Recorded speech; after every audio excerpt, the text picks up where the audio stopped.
All right, we all know that I'm a big fan of Disney parks, so that is what we are going to talk about today because there are some big changes that were announced, particularly for Disney's Hollywood Studios in Florida. They will see the closing of Lights, Motors, Action, Extreme Stunt Show, along with the Earffel Tower, Honey, I Shrunk the Kids movie set adventure, Monsters Inc. meet and greet, Studio Catering Company restaurant, meet and greets for Cars, and Phineas and Ferb were also already closed. And this comes on the heels of major changes in the California resort, including the closure of the Aladdin musical at Disney's California Adventure to make way for the Frozen musical coming this summer.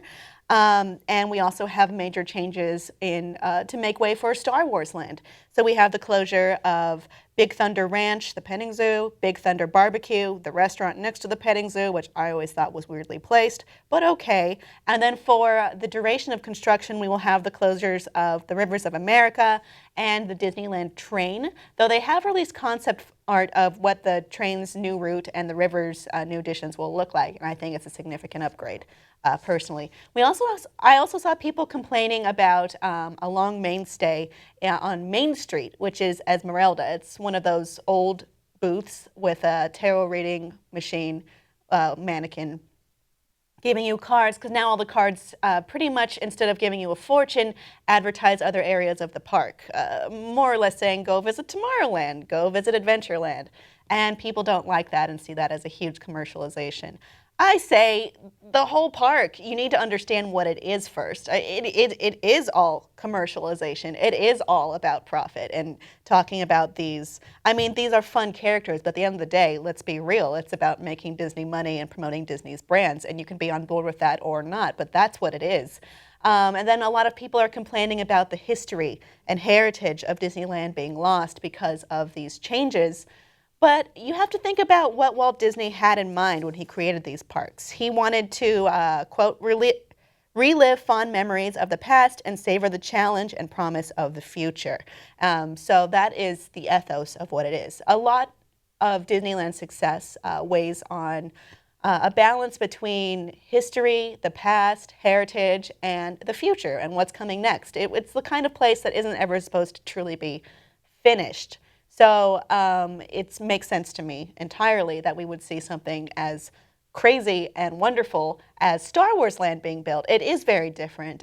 People complain that, you know, this is an entire land area of a park devoted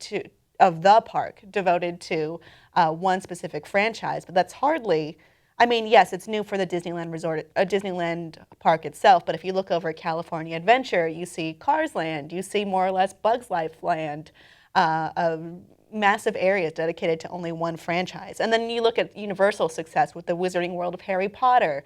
And in Orlando, we have many places dedicated to the Marvel characters, which I'm not sure what the state of that is now with Disney acquiring Marvel. But this is something that definitely has a history, not necessarily in this park, but with success otherwise.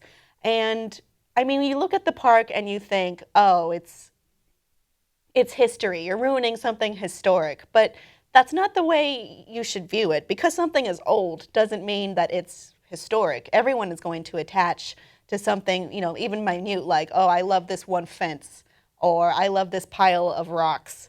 But that doesn't mean it should ever be untouchable. When you get to the point of stasis is when things start to crumble. I mean, that's what keeps it alive, is continually introducing new things. I mean, Walt himself actually introduced New Orleans Square, which was off of the original plan to have like the spoke plan, and he advocated that himself. So I don't think we should get too caught up on preserving whatever we've had for the past few decades. It's always going to be an evolving thing. It reminds me kind of like of Las Vegas, where things get blown up and changed all the time. That's the nature of it. That's what you're going there for. You're going there to experience something fun, maybe something new to you. It's largely commercial and capitalistic at its heart, and it always has been. And I'm fine with that. Maybe we all have some mixed memories of that. Maybe there are certain things that are key to the park that shouldn't ever be lost. But I don't think the petting zoo and the barbecue restaurant are two of them. And neither do I think the Honey, I Shrunk the Kids movie set adventure, which, by the way, that attraction has been gone for years in California, the show that is.